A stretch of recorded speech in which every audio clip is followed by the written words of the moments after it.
There are videos, blogs, and articles where high-profile, successful people have their 10 rules for success listed, but for my money, many of these are not direct, practical, actionable items that can be applied by the rest of us. They're much more philosophical or motivational. Not that there's anything wrong with that. I'm far from being a high-profile celebrity, but I have been quite successful in my life. In living the life of an academic, business professional, performer, and adventurer, there were and are certain irrefutable factors that contributed to my success every single time, whether I was at the boardroom table as CEO or flying at supersonic speeds at 30,000 feet above the earth. So, if you will indulge me, here's my list to you. Think about it. Use it or discard it. The choice is entirely yours. Number 1. Be known for one thing. In a world of distractions and unlimited options, it's very difficult to stay laser focused. However, if your goal is to make your mark in this world and be a force to be reckoned with, you must have your act together and be known for one thing. Your name and reputation must be associated with one major thing. This is the branding, the fame, power, and money that empires are made of. Yes, many will point to high-profile, successful individuals who do this and do that, and then do something else, all at the same time. While this is true, they do so because they can now afford to. But when they first started out, I guarantee you, they dedicated their effort into one single thing, and with persistent laser focus, stuck to it like a hungry dog with a single piece of meat. Once you've established yourself as the expert in your world and are leveraging it to the max, only then is it time to branch off or diversify. We all know some entrepreneur or business person who always has multiple projects on the go, is always hustling, and the following year they are still hustling from the exact same position they started. This is because they never focused on a single goal, and due to their inexperience and insecurity, spread themselves extremely thin. Don't you end up in the same place next year and year after year in your professional and personal life. Be focused, be persistent, be known for one thing, and be successful. Number 2, inspire and empower those around you. No matter who you are, what your background is, or how much money you have at this very moment, you have the life experiences and know some things that others don't. You have the power to inspire and to empower the people you see every day. Whether it's the waitress, the janitor, your coworker, or some random person you have ended up striking a conversation with. I'm not talking about giving money to someone, spending hours volunteering somewhere, or trying to solve someone's personal problems. What I'm talking about is a small, simple, helpful gesture that is easily and effortlessly within your means. This could take the form of offering contact information someone might find helpful, encouraging and being respectful of a person's goal when no one else has, being empathetic to their cause, or just offering them a positive, reassuring attitude. Just be helpful, respectful, and positive. The more you do this, the more you will soon realize that you are more powerful in your world than you had previously thought. And, of course, your reputation in the community will be that of a builder, not a destroyer. All this is necessary if you are to take yourself to the next level. Your daily goal should be to inspire people simply by the way you conduct yourself in word and in deed, so that someday, somewhere, someone will think, because of you, I didn't give up. Number 3, be a communicator. There are many people in our world who do not have the ability to effectively communicate. When you cannot communicate effectively in speaking and writing, your choices and opportunity for advancement in this world are extremely limited. If you have difficulty writing or speaking, you must enroll yourself in an evening or weekend class at a local school or community college in order to acquire the skills and comfort level you need. To be a leader, and the best you can be, you must be an excellent communicator. If you are already an excellent communicator, whenever you speak, you should focus on being specific and getting to the point quickly. The problem with many people in today's business world is they speak in generalities. They take longer to get to the point, and what they say is seldom practical or actionable. They offer criticism without a viable solution or option. If you intend to be a leader, don't do this. Another consideration is when having an informal, leisurely conversation, focus on relating stories drawn or based on your life experience, rather than on some event you lived through in the third person via a fictional television or film presentation. This establishes you as an alpha and will garner the respect of those who may ultimately be a supporter or enabler of your future endeavors. Be a leader. Experience life firsthand. Live to tell about it and communicate it effectively. And number 4, appreciate what you have and the people in your life. It's a sad reality the majority of people don't appreciate on a daily basis the people and things they have in their lives. We live in a society where too much emphasis is placed on acquiring the latest and the greatest, where the pursuit of designer and trendy items is a way of life. The truth is, apart from celebrities and royalty, if you were to meet a decamillionaire in person, you would soon realize they seldom wear designer labels or have flashy jewelry, and they look like any middle-class person on the street. When you get to this level, you will purchase items of quality that are built to last, not items with designer logos or flash. Besides, with a net worth of $10 million or more, who do you need to impress? No matter where you are today, understand if you have a refrigerator with food in it, clothes that are not worn out, and a safe place to call your home, whether you rent or own, statistically, you are wealthier than 75% of the world's population. Appreciate this fact and show appreciation for the people in your life on a daily basis. Each individual in your life is unique, and those who are close to you, who support you, and have earned your trust are rare and in reality very few. Be appreciative of them, and let them know you value your relationship with them. Do not go out into the world feeling underprivileged or wanting things that do not add value to who you are or how you live. If it doesn't add value, there is no immediate need for it. Number 5. Always have a plan B. There are lots of books and articles written by high-profile business coaches who will tell you you have to have a plan, but well over half of them won't tell you you also need a plan B. As a matter of fact, they'll even tell you that if you have a plan B, that's your way out to failure. That's how you're going to fail, because you're doubting yourself or you're guessing yourself. They won't mention the need for a plan B because it sends a message that just maybe, despite all the motivational feel-good overtones, what they are proposing you do is not as sure a thing as they hyped it to be. Reality is never convenient, so you must always have a plan B.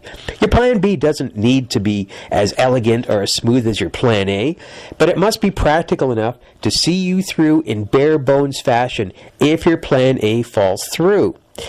Even when things are going well with your plan A, it's always a good idea to review, revise, and update your plan B in the event something goes sideways.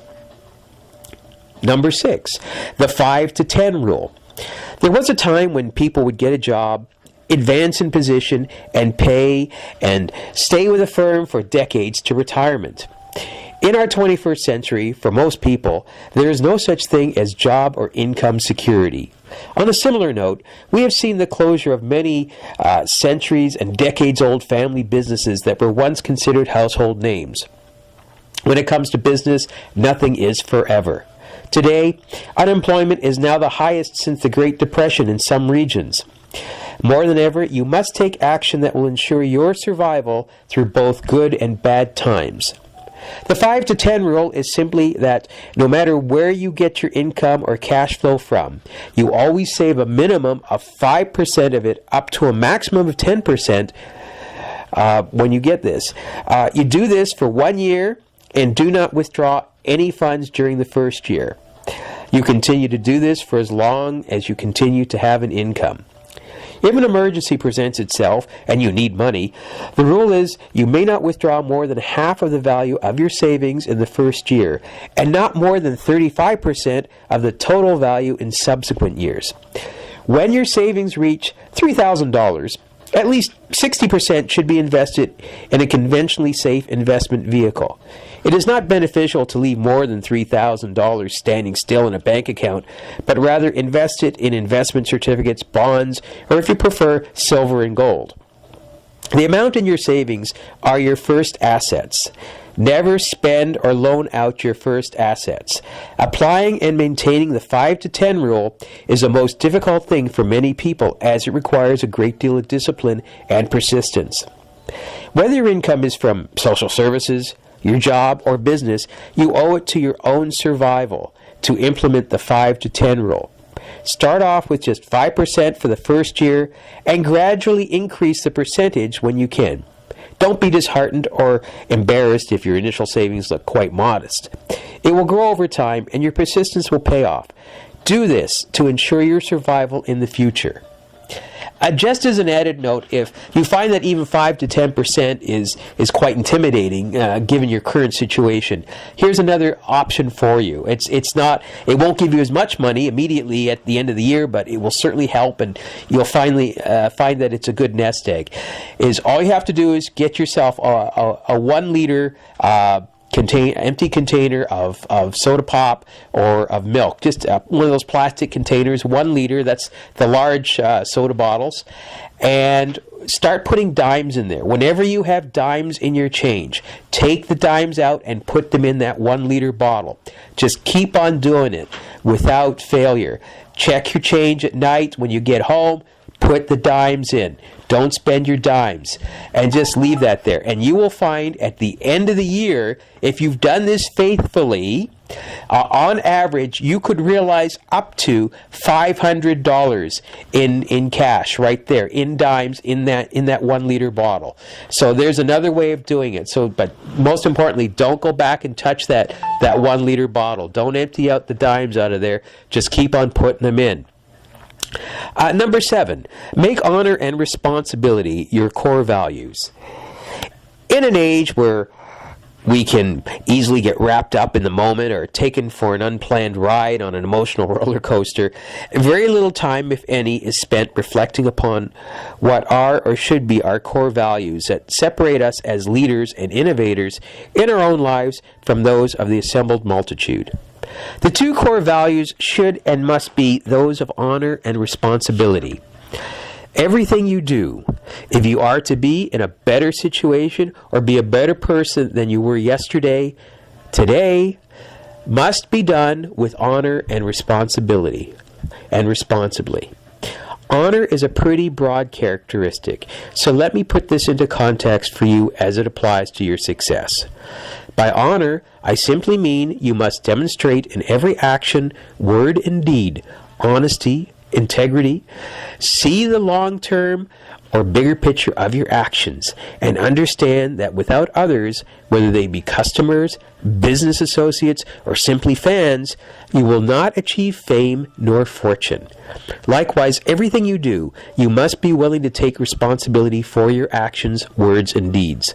All too often, people knowingly act with the knowledge that what they are doing is wrong, but console themselves that they can shirk all responsibility for their actions by claiming ignorance, asking for forgiveness, or finding a legal loophole. This is not how a true leader and innovator gets to the next level. And anyone who advances themselves in this way may eventually have to deal with this issue long after they thought the dust had settled. Be an honorable and responsible person to yourself first, and then by extension to others. Take responsibility for everything you do. Be the person who demonstrates discipline by example. Be a role model in what you do to the point that adults and youngsters want to ask you the secret of your success and aspire to be in your league. The real role models in this world aren't on baseball or hockey cards, in films, videos, or television, but are the people in every community that conduct their lives with the core values of honor and responsibility. Number 8, be good to yourself. Each and every day, take a half hour to hour to be good to yourself. Use this time to do what pleases you, whether it is deep reflection or indulging yourself by taking the long way to or from where you have to be. Make time for yourself to regroup, recenter, and simply to indulge in you. Number 9, recognize that those closest to you are not the most objective. When it comes to an opinion or personal validation, your friends and family could help you. However, you may feel you cannot share all of your dreams and goals with them. They may be so close to you, they may be biased and judgmental, or they may not want to be totally honest with you for fear of damaging your relationship while hurting your feelings. There are times when you need the opinion of a person completely unattached from your life who will be thoroughly objective and unjudgmental. If you're involved in a major project or life-changing personal endeavor and need a second opinion or personal validation, look to asking at least 3 different individuals who are not all related to you by family or friendship. Never use or be sidetracked by the opinion of one individual, even if it's your mom or spouse. Get 2 other opinions on any major issue. Get input from people who can be objective about the project, who will judge the project on its own merits, not because you are involved in it. Number 10, get rid of and avoid pessimists and those who create drama. Pessimists are the destroyers of passion and are highly infectious. They're the constant naysayers who take pleasure in and feel empowered in destroying the ambitions of all they come in contact with. Never confuse a realist with a pessimist. A realist is an ally who will always tell you how it is, without the hype, but will do so in an empowering, supportive way that may lead you to new options and perspectives. The pessimist will just simply tell you why you can't or why you will fail in condescending and caustic tones. No successful person has a pessimist in their circle of friends, business, colleagues, or even remotely as a purveyor of anything. Those who create drama love attention as they foster situations with their shenanigans of being needy or always having some situation that went sideways. They are the helpless victim. They will suck you into the vortex of drama in order to distract you from pursuing your own goals, and will revel at the thought of seeing how you can bail them out and solve their recurring self-inflicted problems. These people are also known as psychic vampires and will run you ragged psychologically and physically if you do not remove them from your life the minute you spot them. All of these individuals may come from the ranks of family, friends, or colleagues. Beware. If you're serious and committed to being successful, cut these people out once they have made it clear who they are. And as an extra bonus, I'm just going to throw in one other rule. Rule number 11. And that is, you are replaceable. See, it doesn't matter whether you're on top of your game or not. You basically have to understand that there's always someone out there who's faster, stronger, smarter, better educated, better looking than you are. So even if you think you're number 1, or if you feel you're in number 1 position, you really have to continue on and believe and act like you're in number 2 position, because someone is going to be relentless trying to take that away from you. Someone is going to try to steal all these things away from you. They're going to try to take your job. They're going to try to take your clients, your business, your soulmate, your dream. So you basically have to have the competitive edge and maintain that competitive edge. You have to outthink them. You have to outsmart them. You have to outwork them. You have to be relentless. There's a saying that success is never owned, but it's rented every day, and you have to pay your dues and earn it every day. And that's a very true thing. So don't think that you're irreplaceable. You can be replaced. And your only competitive edge is what you know and how you apply it, and your relentlessness. So I wish you all the best. Those are my 10 plus rules for success. And Thanks for watching. If you like this video, please hit the like button at the bottom and also share this with friends. And I do look forward to hearing from some of you with some of your comments. Thanks again.